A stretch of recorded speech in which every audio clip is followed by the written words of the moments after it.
गणपती बाप्पा मोरया, मंगलमूर्ती मोरया. गणेश चतुर्थीच्या तुम्हा सर्वांना खूप साऱ्या शुभेच्छा. गणरायाचं आगमन आमच्या घरी झालेलं आहे, पण डेकोरेशनची तयारी अजून झाली नव्हती.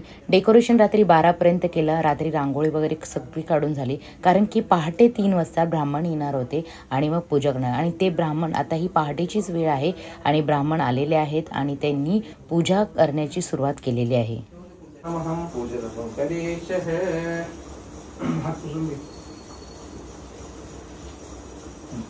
त्या फुलाने पाणी घ्यायचं, थोडं जमिनीवरती शिंपडायचं. ओम आधार शक्ती नमः माय मदनी मत देवताप भ्यो नमो नमः.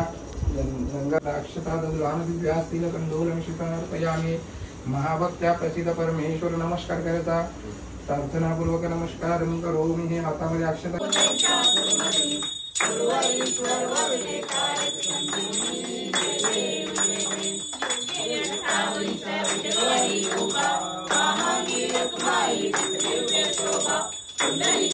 इथे आरती, पूजा आणि गणेश स्थापना झालेली आहे. आणि त्यानंतर बघा आमच्या बाप्पाचं डेकोरेशन. यावेळी आम्ही ठरवलं होतं की बाप्पाच्या डेकोरेशनला आम्ही ओरिजिनल फुलं वापरणार आहेत.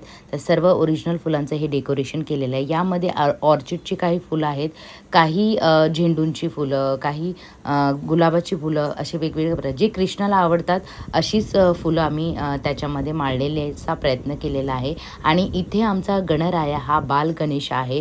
किती सुंदर अशी देखणी मूर्ती आहे, तुम्हालाही बघून प्रसन्नता वाटेल. आणि हे बघा, खूप सुंदर असं डेकोरेशन झालं होतं. आणि पाठी आम्ही जे पडदे होते ते पण काढून टाकले. आणि कारण की आम्ही निसर्गाचा व्ह्यू दाखवण्याचा प्रयत्न केले, निसर्गामधले जे ओरिजिनॅलिटी आहे ते दाखवण्याचा प्रयत्न केलेला आहे. इथे माझ्या गणरायाला पहिल्या दिवशी पूर्ण मोगऱ्याचे हार, कंठी आणि मुकुट देखील मोगऱ्याचाच होता. आणि माझ्या गणरायाच्या कुशीत बघा एक छोटंसं गाईचं वासरू देखील आहे आणि बाजूला उंदीर मामा देखील आहेत. आणि सुंदर अशी मूर्ती, ही देखणी मूर्ती तुम्हाला कशी वाटली ती नक्कीच कमेंटमध्ये सांगा. आणि माझ्या या ओरिजिनल फुलांचं डेकोरेशन तुम्हाला कसं वाटलं ते पण नक्कीच कमेंटमध्ये सांगा.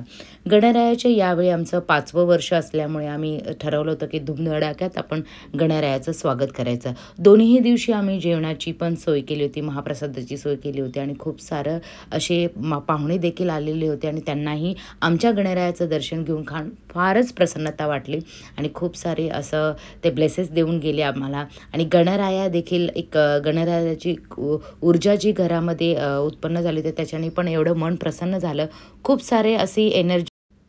गणराया आमच्या घरी 1.5 दिवसासाठी बसत असतात, पण 1.5 दिवसासाठी बसण्यासाठी अगोदर खूप सारी तयारी असते. घरातली साफसफाई असते, घरामध्ये बऱ्याच गोष्टी आणायच्या असतात, त्याची तयारी असते. आणि मोदकाची देखील तयारी खूप सुंदर अशी मी करून ठेवलेली होती. मोदक देखील गणराया स्थापना झाल्यानंतर मोदकाचा नैवेद्य दाखवला, शिऱ्याचा नैवेद्य दाखवला. गणरायांना मोदक फार आवडतात.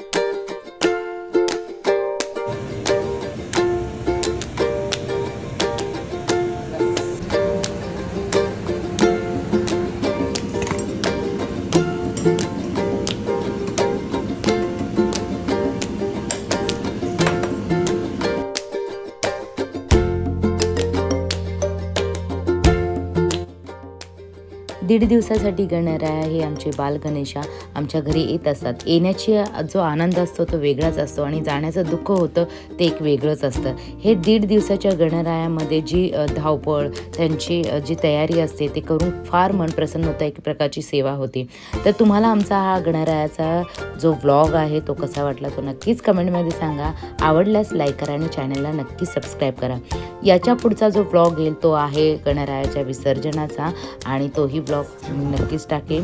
आणि तुम्हाला गणरायाच्या चरणी हीच तुमच्या सर्वांसाठी प्रार्थना की सर्वांना सुखी ठेव, कोणत्याही संकटातून वाचण्यासाठी एक बळ दे, हेच गणरायाजवळ प्रार्थना करते. आणि गणपती बाप्पा मोरया, मंगलमूर्ती मोरया. भेटू आपण पुढच्या ब्लॉगमध्ये. तोपर्यंत थँक्यू सो मच.